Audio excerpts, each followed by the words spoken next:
The Luck Sloop Glaive drops out of E-Drive on the edge of the World Cedars Barrier. High Talon Itabren smiles at the sight of the massive structure. Turning to his pilot, he says, "Any indication Lodestar has detected us?" The pilot says, "No, my lord. They are on the far side of the facility, inside the barrier, and they do not appear to have detected us." Excellent. He turns to the opalescent orb floating beside him. "Now, Victor, you're going to get us past that barrier. It is clearly possible, so make it happen." "I am the embodiment of your will," the AI responds. There is silence on the glaive for a few moments. Then the pilot says, "My lord, the barrier is opening." High Talon Itabren smiles. "Take us in." The Luck Sloop Glaive passes through the barrier and arcs toward the World Cedar, finding a docking bay on the far side of the station. As the ship settles onto the deck, the High Talon enters the ship's cargo bay. His advisor, Madame Brine, waits with a dozen Bloodhawks, the High Talon's elite soldiers. The High Talon, hands resting on dagger and pulse pistol, says, "Today I claim the World Cedar, and Clan Itabren claims ascendance in the Forge. Any we encounter on this station are my enemies, and are to be treated without mercy or quarter. Understood?" The assembled Bloodhawks clap fists to their chests in acknowledgement. High Talon Itabren smiles again. "Then let us begin."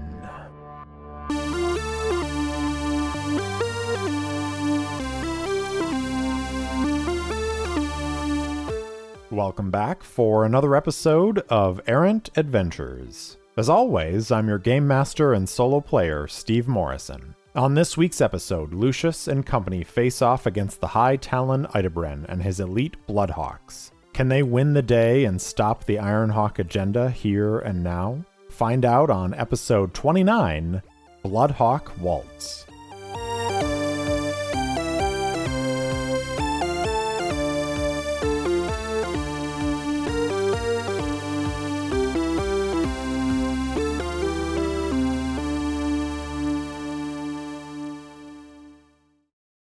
The High Talon of Clan Itabren, Lord of the Ironhawks, calls you to his side, and you will listen.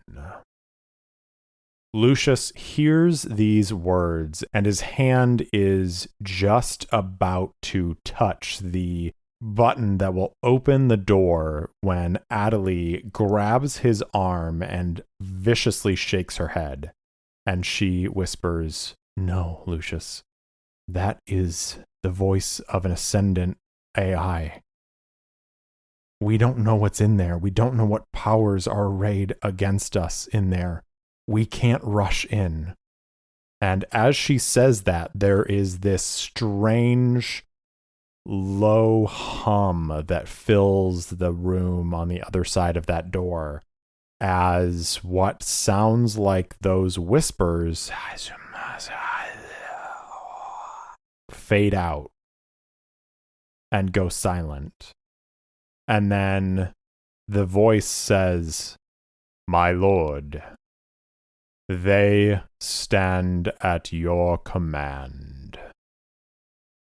Lucius looks at Aurelia with an inquisitive look, and she looks back and forth between Adelie and Lucius, and there is conflict in her face as she looks at this, and then she leans forward and she says, "We have to do something.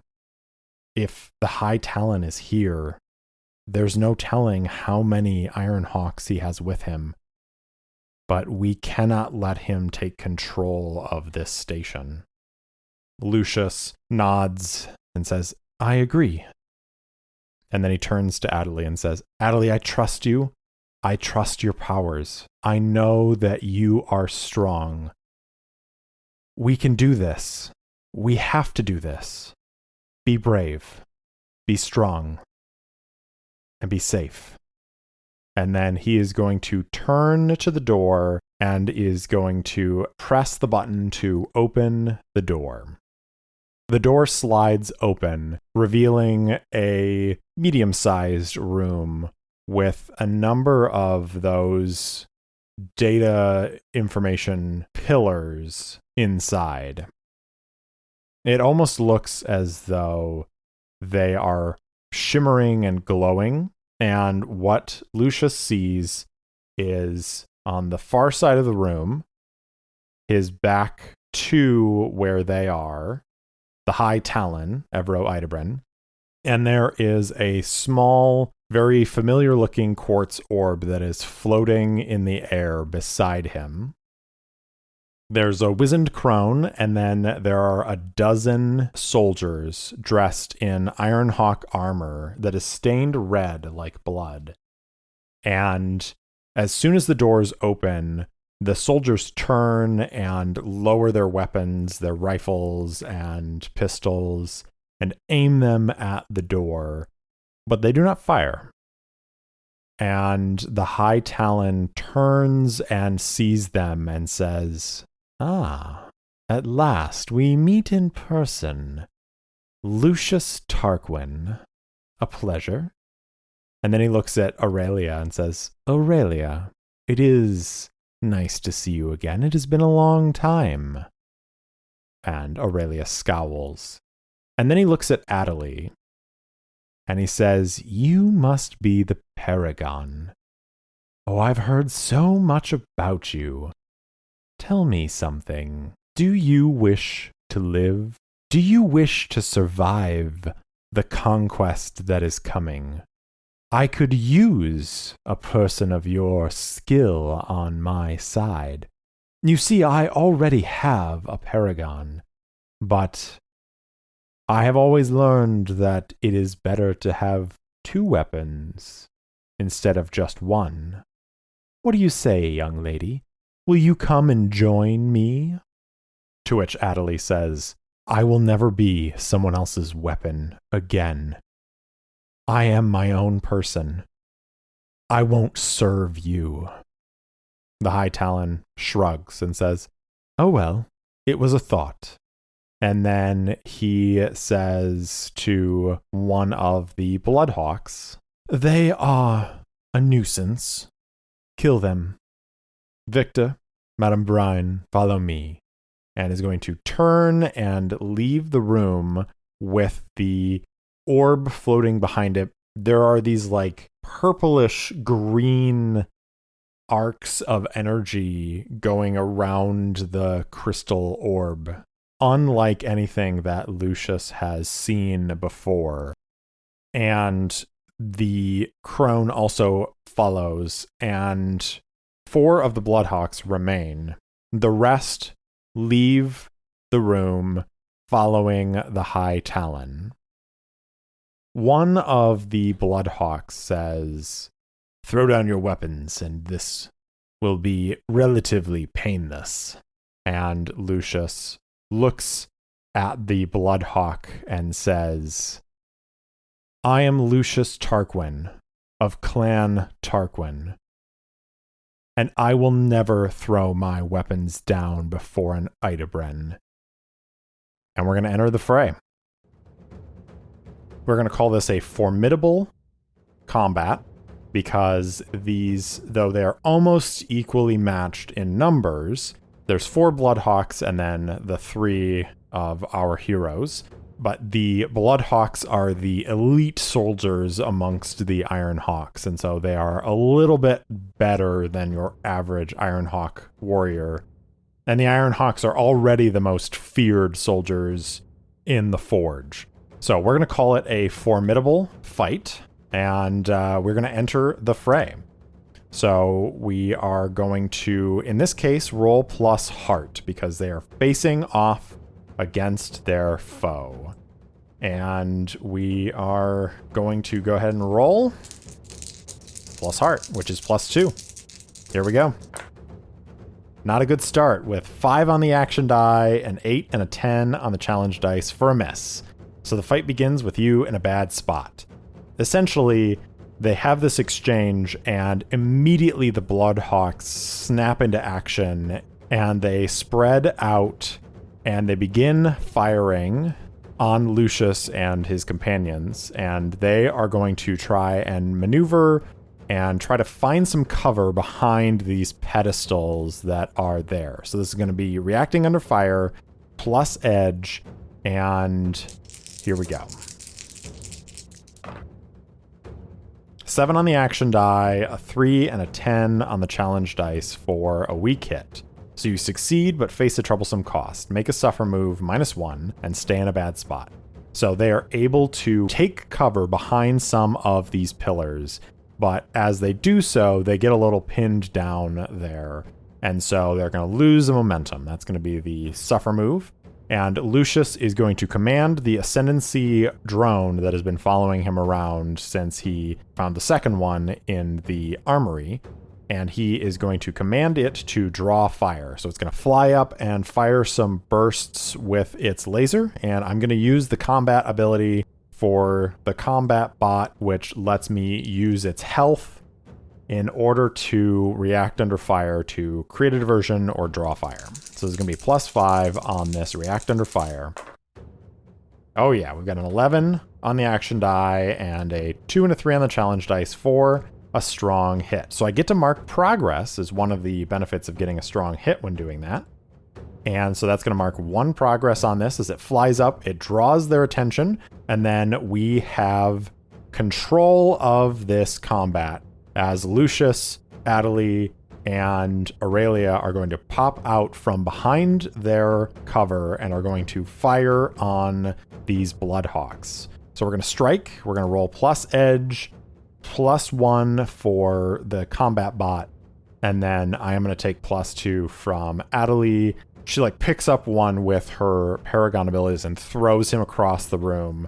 And so it's going to give Lucius a +5 on this roll. Here we go.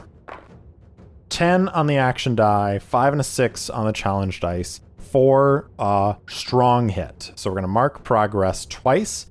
That is going to move us up to 3. And I think with that, one of the Bloodhawks goes down. So we're now standing on equal footing as far as numbers go. And Lucius is going to move away from the cover that he's under and is going to move around, trying to get around as the other 3 Bloodhawks have now taken their own cover, and they are basically taking pot shots at each other from behind cover. So Lucius is going to get up from behind his cover and is going to try and maneuver around while Adelie and Aurelia continue to put the pressure on. So he's going to try and maneuver. This is going to be gain ground plus edge. Here we go. 5 on the action die, 2 6s on the challenge dice for a miss, with a complication. So your foe gains the upper hand, the fight moves to a new location, or you encounter a new peril. You are in a bad spot and must pay the price. All right, let's roll to pay the price. 58. Your equipment or vehicle malfunctions. All right, so he is maneuvering around, and I think, unfortunately, one of the Bloodhawks gets a shot off at the drone, and it drops down to the ground and is sparking and is knocked out of the fight for the moment. As it does so, Lucius maneuvers around, and because these guys are the elite soldiers of the Ironhawks, they are cognizant of where everyone is in this fight. And so Lucius is not able to maneuver into position where he is able to get a good line of sight on any of them. And in fact, has to kind of dive behind cover in order to not get shot himself. So he is going to, I think, do that while he's running and gunning a little bit, and is going to clash. I think they're still at distance, so this is going to be plus edge, but no bonuses from the bot. Ooh, 3 on the action die, 2 and an 8 on the challenge dice for a weak hit. So we can mark progress, which is going to take us to 4 boxes, but you are dealt a counterblow or setback. Stay in a bad spot and pay the price. So we're going to roll our pay the price once more. 40 on this one. The environment or terrain introduces a new hazard. Okay, so here it goes. One of those pillars, this strange essence begins to rise up out of it. And remember how last episode, Adelie put to rest a bunch of ascendant spirits? Well, unfortunately, she only put to rest the ones in the room that they were in. And there are others throughout this facility. And we now know, based on what happened at the end of last episode and the beginning of this episode, that Victor has harnessed some of these ascendant spirits to help the High Talon. And so this is now a wraith, an ascendant wraith that is rising up out of this. And Lucius takes one look at it and says, Adelie, I think you're going to have to deal with that thing. I don't know that our weapons are going to be able to do anything to it. And I think, unfortunately, that's basically going to take Adelie out of the fight as far as being able to assist Lucius in battling these Bloodhawks, as she is now focused on trying to keep this wraith from wreaking havoc on her and her friends. So we did our progress. We are still in a bad spot, and Lucius is now a little bit caught out, and I think he's going to try and dodge and take cover, and we're going to react under fire, plus edge on this. I'm sitting at 1 momentum, which is dangerously low, and it's just going to get worse. So I've got a 6 on the action die. I've got an 8 and a 9 on the challenge dice for a miss. The situation worsens. You stay in a bad spot and must pay the price. Let's keep rolling on that pay the price. 61. Your equipment or vehicle malfunctions. So I think this time Lucius' bot has been taken out of action. He's firing and running with his plasma rifle that he picked up from the Ascendancy Armory, and one of the Bloodhawks fires at him and shoots the rifle out of his hands, and it goes spinning away from him, and he has to duck behind some cover, and he's going to pull out his pulse pistol, and I think he is going to root around in his pack. So we're going to check our gear, because I want to know if he found some sort of like grenade or something like that in the armory when they resupplied. So we are going to roll plus supply, which this time our supply is at 4. So we've got a better chance than the last time we checked our gear, and we'll see what happens.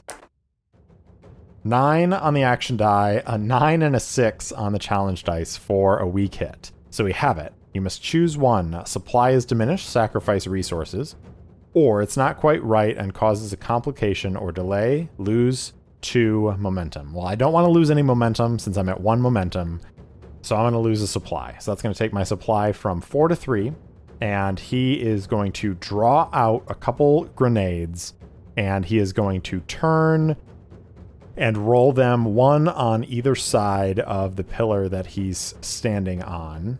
And I think this is going to be clash again. I think he's still, because they are kind of trading fire behind cover, he's still at enough of a distance that he can do this plus edge. So we're going to clash plus edge. Plus 2. 3 on the action die. 5 and an 8 on the challenge dice for another miss. Your foe dominates this exchange. You stay in a bad spot and must pay the price. So he rolls these grenades out, and the Bloodhawks are able to kick one away and change their position so that the other one goes off relatively harmlessly to them. And we're going to pay the price, 25. You are separated from something or someone. So I think in the process of like rooting around in his pack, Lucius sets down his pack and then is going to like pick up the grenades. He runs out and like tosses them out and then dives behind another pillar And so now he does not have his equipment bag, which means he only has the pulse pistol that he has in his hand. He does not have any of the other gear that he might have gathered from the armory, unless he's able to get back to the pack, which is, now he is separated from. So he is in a bad spot. He basically has just one weapon left, and he is going to try and, I think, change up the plan. And he is going to, because these pillars are still active in some way, he is going to try and hack into the one that he's hiding behind and see if he can't use that to his advantage, whether that's activating station defenses that are here to fight on their side, or, sparking out a panel and harming one of the other Bloodhawks that's hiding behind one. We'll find out. So we're going to do this plus wits, because he's cleverly trying to bypass an obstacle, and we're going to add our wits +1 for our tech path. This is +4 on this react under fire. 5 on the action die, a 2 and a 3 on the challenge dice for a strong hit. So he is able to take control, and he's going to get 1 momentum from that, which is going to take him up to 2 momentum. He is able to, I think, summon some of the inherent defenses on board the station. And so these drones drop out from the ceiling and begin firing on the Bloodhawks. And I think this is again going to give him access to his combat bot ability, as essentially he now has 3 or 4 of these floating around, and they're firing at the Bloodhawks. And Lucius is going to take this opportunity to try and strike once more. So this is going to be +2, +1 for his combat bot. Here we go. 4 on the action die, a 2 and a 6 on the challenge dice for a weak hit.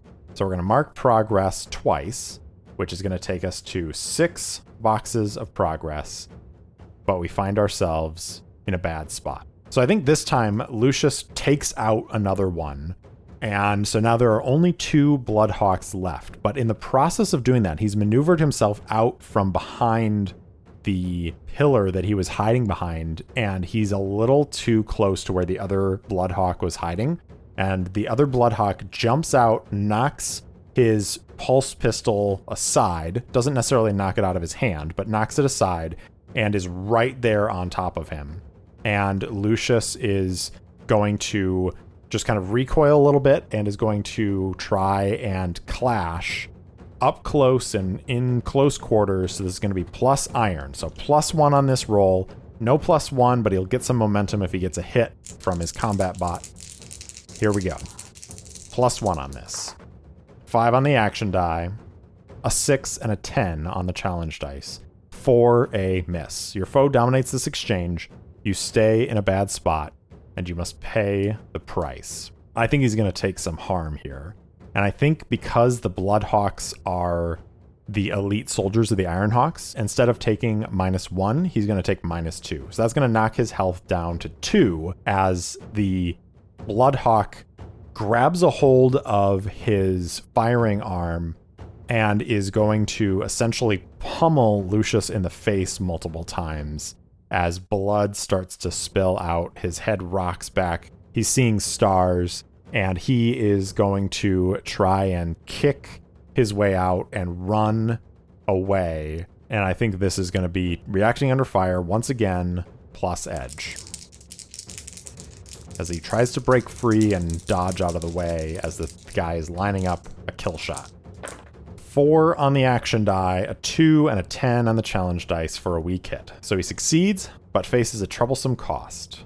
Make a suffer move. I think in this case, it's going to be Spirit, and that is going to be stressful as he is in this close quarters fight.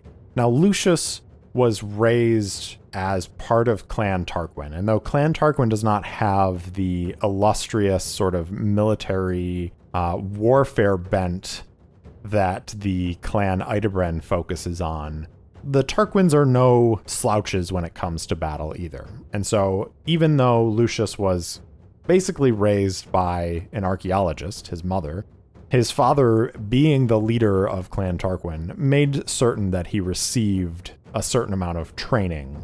And so Lucius has knowledge of like hand-to-hand self-defense. And obviously he can fire a pistol and all of these things. And so I think they have this brief moment where they're going back and forth. The Bloodhawk is like kicking and punching and elbowing, and Lucius is doing his best to block, and he's taking a couple blows, but he's able to withdraw enough that he's not directly kind of like in knifing distance, if you will, of the Bloodhawk.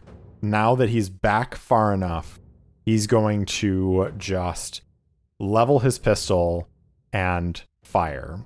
So I think he's still in a bad spot, but because he got a success on that react under fire, he was able to withdraw enough that he is still at a distance rather than being in close quarters. So this clash is going to be plus edge.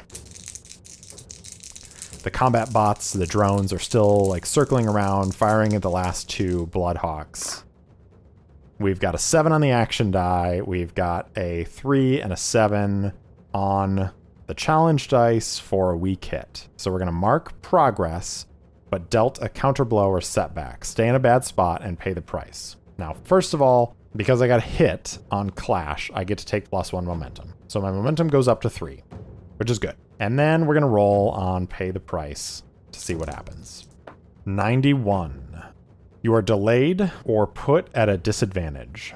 So I think basically he gets off a shot and he is able to hit the Bloodhawk that he's fighting with and injure him, but that Bloodhawk is able to close the distance and they're back up in close quarters again, and he is going to, in this case, try and stand his ground and fight this injured Bloodhawk hand to hand. And so he is going to remain stalwart against fear or temptation as he's trying not to run. So this is going to be plus heart, which is +2 as he reacts under fire. 6 on the action die, 4 and a 10 on the challenge dice for another weak hit. So he succeeds, but faces a troublesome cost. Make a suffer move, -1, and then stay in a bad spot. So again, I think this is going to go to Spirit, as he suffers a little bit of strain as he is trying to stand his ground, and he is basically hand-to-hand, like fist, elbow, block, knee. You know, they're going back and forth, just punching each other as hard as possible and trying to divert their blows as much as possible. And then I am going to go ahead and roll and endure stress on this, as Lucius is trying to mentally brace himself as he goes through this. So we're going to roll plus Spirit, which is still higher than his heart of 2.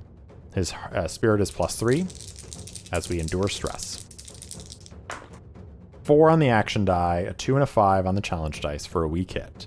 So I can, if I choose, lose a momentum to gain a Spirit, otherwise press on. So I am going to do that. I'm going to lose a momentum, so that'll take me back down to 2 to regain my 1 lost Spirit. And then it's time to react under fire again. This time, I think Lucius, having stood his ground against this guy, but he is not going to be able to overcome him by that. And so we're going to attempt to clash once more, this time with iron, as Lucius turns his attention from defense to offense. So we're going to roll +1 on this iron. Here we go. 5 on the action die, a 6 and a 1 on the challenge dice for a weak hit. So we can mark progress, but dealt a counterblow or setback. So we are up to 8 progress in this combat. Now I have to pay the price, so let's go ahead and roll on that real quick. Got a 75, which is going to be, you are harmed. Okay, so he is going to take another strike from this Bloodhawk, but I think because he got a weak hit, he's only going to take 1 harm instead of 2 in this case. And then I am going to go ahead and try to endure that harm immediately. So he is going to resist plus his Doesn't matter if it's health or iron, both are +1. Here's hoping for a strong hit. 4 on the action die, a 7 and a 10 for a miss. It's worse than you thought. Suffer an additional -1 health or lose momentum. If your health is 0, you must also mark wounded or permanently harmed. So here's the thing. I'm at 1 health. So if I lose 1 health, I think that means that I'm going to have to mark wounded. Or I could lose 2 momentum and go down to 0 momentum. It's risky being at that low of momentum, but I don't want to be at wounded either. So I'm going to lose the momentum as Lucius completely fails to absorb this blow. He kind of gets knocked back and the wind is knocked out of him for a minute. And he's just kind of like wheezing as the guy is coming closer. I think Aurelia at this point is in a similar sort of hand-to-hand combat with the other Bloodhawk. And Adelie is focused on fending off the Wraith. So there is no one here to come like help Lucius out of this situation.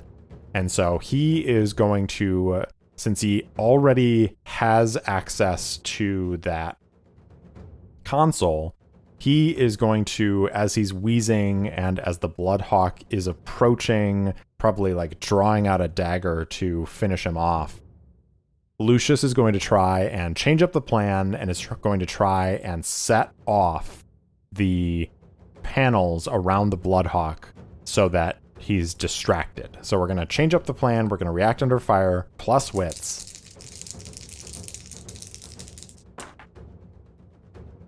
Five on the action die, a 2 and a 7 on the challenge dice for a weak hit. So you succeed but face a troublesome cost. Make a suffer move. -1 and stay in a bad spot. So I'm going to just go right back to the well and lose a spirit as Lucius is wheezing and gasping for breath. He is struggling. He sets off whatever makes the panel spark and explode, and the Bloodhawk is dazed for a minute. Lucius is going to shakily raise his pulse pistol, take aim, try to steady his breathing, and is going to, while the Bloodhawk is distracted by this momentary sparking around him, pull the trigger, take decisive action, and end this fight. We've got 8 progress, rolling the challenge dice. A 5 and a 9, which would be a weak hit. However, if you're in a bad spot when you do this, count a strong hit as a weak hit, and a weak hit as a miss. On a miss, you are defeated, or your objective is lost. Pay the price. I think Lucius misses, and the soldier dodges away. The sparks have gone off, and he, the Bloodhawk, retreats. He retreats through the door. His fellow also retreats through the door, and they seal off the door from the other side. Lucius, as he's like on his knees, gasping for breath, can hear the searing of the door being melted shut, essentially. And that way forward is lost to them. They cannot pursue the High Talon and his entourage, and they're going to have to find a different way around. Our pay the price is 46. A new enemy is revealed. Lucius looks around, and he's gasping, and he's like, Aurelia! Aunt Aurelia, are you alright? Adelie? Adelie? And he looks around, looking for that wraith that rose out of the central pillar. And he doesn't see it anymore. But he does see Adelie standing there kind of swaying back and forth. And he makes his way over to her and is like, Adelie, are you all right? And he reaches out and touches her shoulder. And as he does so, her head raises up and her eyes are full of this inky blackness. And she says, Lucius Tarquin, I have heard your name whispered in the air. You are the enemy of our Lord. You will not survive. You will not triumph. You will suffer. Lucius stumbles back a little bit and is like, Adelie, no, it can't be. You've got to fight it, Adelie. You can't let that thing possess you. And Aurelia steps up, her pistol raised. There's blood dripping from a wound in her side, which she's holding with one hand. And she says, Lucius, we have to go. We can't take Adelie in a fight, not if she's possessed by an ascendant. We have to go. And she starts edging around Adelie. Lucius looks into the inky darkness of Adelie's eyes, and he says, I won't leave her, Aunt Aurelia. I'm not going to do it. Adelie, you're stronger than this. You have Query and Warden on your side. You have the strength of your paragon abilities inside of you. You're stronger than some ascendant wraith. You can do this. I believe in you. Please fight it. And he is going to attempt to compel. When you try to persuade someone or make them an offer, envision your approach. This is definitely charming, pacifying, encouraging, or bartering. This is going to be plus heart. +2 on this. 7 on the action die. A 2 and a 10 on the challenge dice for a weak hit. So he has gotten through to Adelie, but she is not immediately able to shake off this presence. This is but their agreement comes with a demand or complication. So I think she steps forward and she says, Adelie isn't here anymore. She is nothing. I am a servant of the Talon. I am a servant of our new Lord, and we will run the blood of your people red across these stars. And reaches out and is going to grasp her hand around Lucius' throat and lift him off the ground, and is going to begin to choke him. Aurelia, cursing, I think is going to move to shoot, and Lucius is going to wave her off as he's looking in Adelie's eyes. I'm actually going to test the relationship between Lucius and Aurelia right now, because I think that's going to decide how Aurelia reacts to him trying to wave her off. Because I think Lucius believes that he can get through to Adelie given enough time. Aurelia, she's ready to cut her losses. So when your relationship with a connection is tested through conflict, betrayal, or circumstance.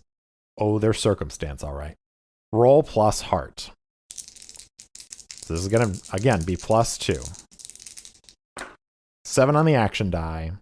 A 2 and an 8 on the challenge dice for a weak hit. Weak hits all around. Develop your relationship, which is great. So we're going to take the connection track up to 4 progress for Aurelia, but also envision a demand or a complication as a fallout of this test.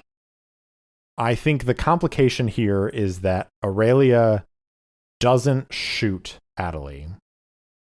Instead, she runs forward and tries to tackle her, to knock her over, to break loose this hold that she has.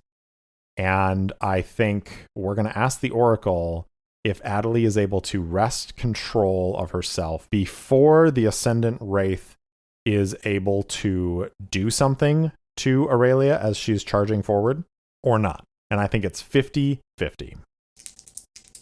51 or greater is going to be a yes. 32. No. No, she cannot. How bad is this going to be? So Aurelia, not wanting to hurt Lucius's friend, even though she is ready to cut losses and end this right here, lowers her pistol, runs over, and is ready to tackle Adelie. Adelie, or whatever this ascendant wraith that is possessing her, while still holding up Lucius and choking him, darkness is starting to encroach on the edge of his vision, turns her head at a weird angle and pushes out a hand, and Aurelia, charging forward, is lifted off her feet and flies back against the wall. Let's ask the Oracle again. Is Aurelia injured in this? And I think it's likely. 26 or greater. 37, yes. Is she injured severely? Let's call it 50-50. 32. Yes. Yes, she is. So she is thrown back against the wall, and I think she hits the wall hard and maybe hits the wall, falls to the ground, and there's a sickening crunch as her arm snaps as she, tries to brace herself as she's falling. And Aurelia grunts and is cursing in the corner there. Lucius's eyes are starting to go glassy as he's beginning to lose consciousness. And that's when Adelie says, "Get out of my head, Wraith."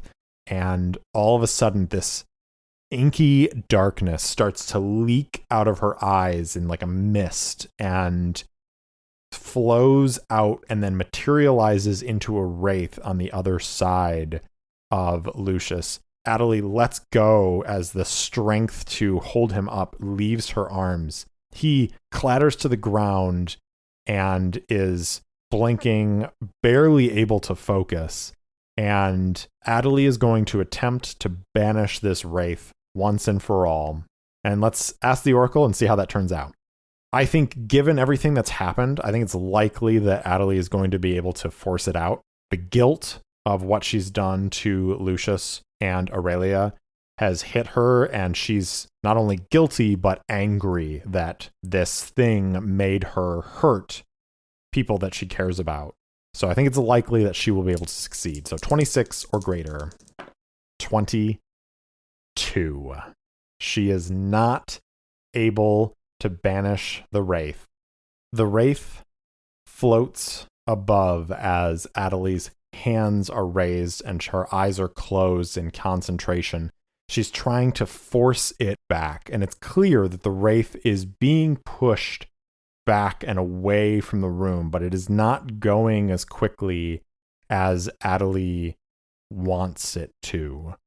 But it is resisting.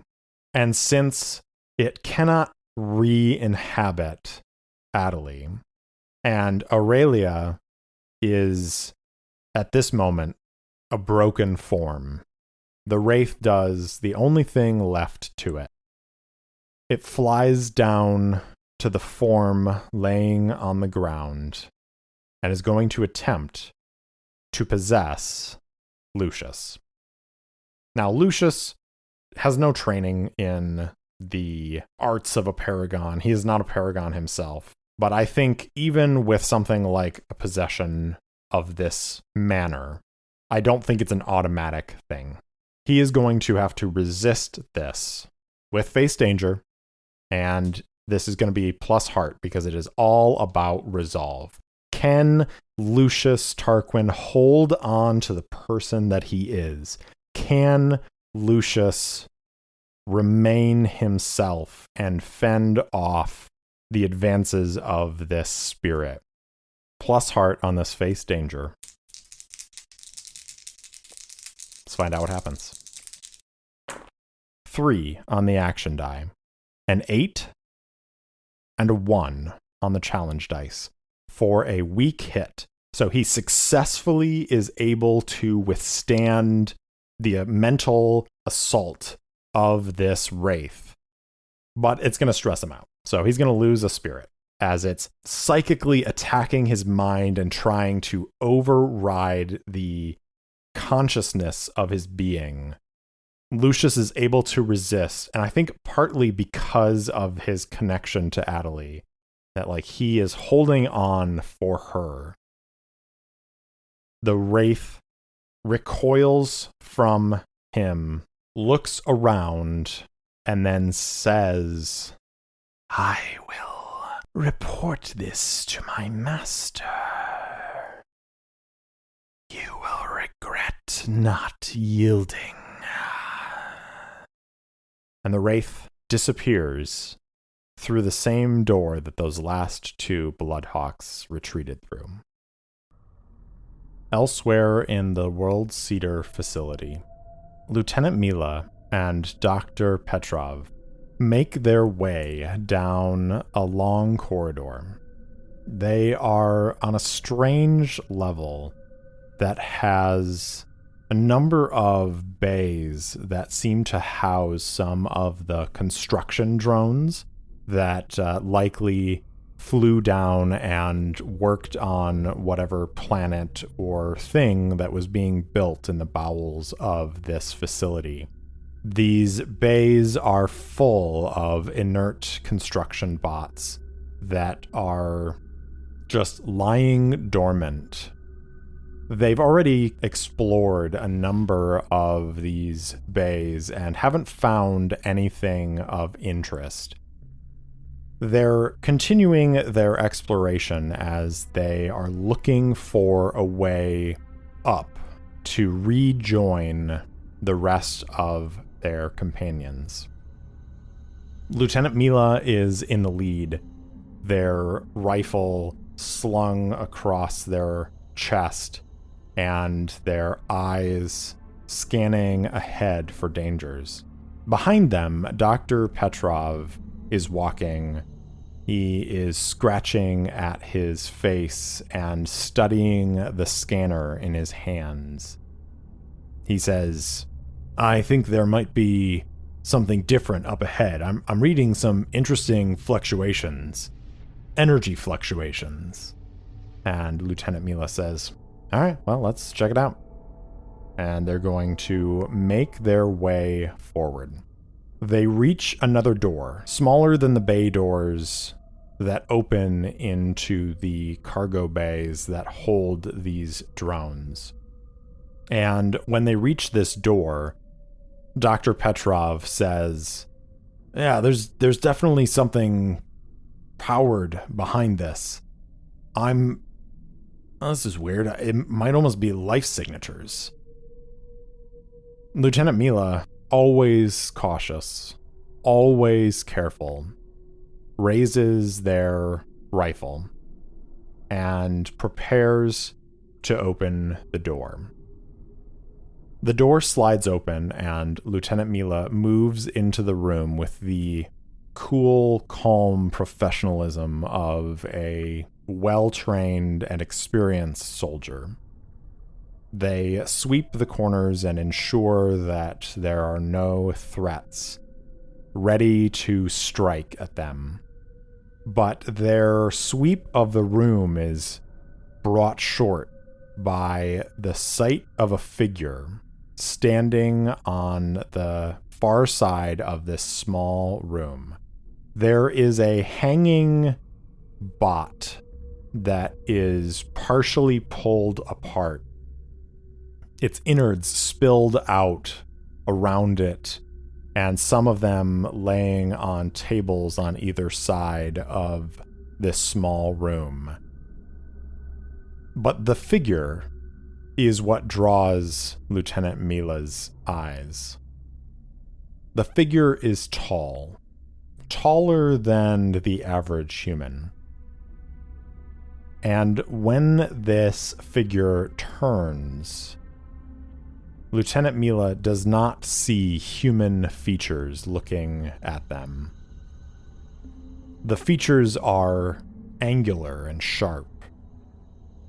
They are copper-skinned, and the figure says, "So, you must be the new visitors to my station.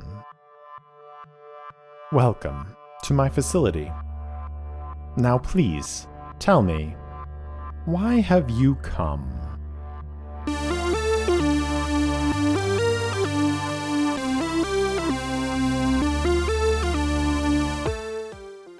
Thanks for listening to Errant Adventures, and thanks so much to Syrinscape for the lovely ambient sounds and music throughout the episode. If you enjoyed the show, please tell anyone and everyone in your life about it. And if you haven't already, please rate and review the show on your favorite podcast app. It really does help others find me. If you want to interact with me, my handle on Instagram and Twitter is @ErrantSoloPod, or you can email me at errantsolopod@gmail.com.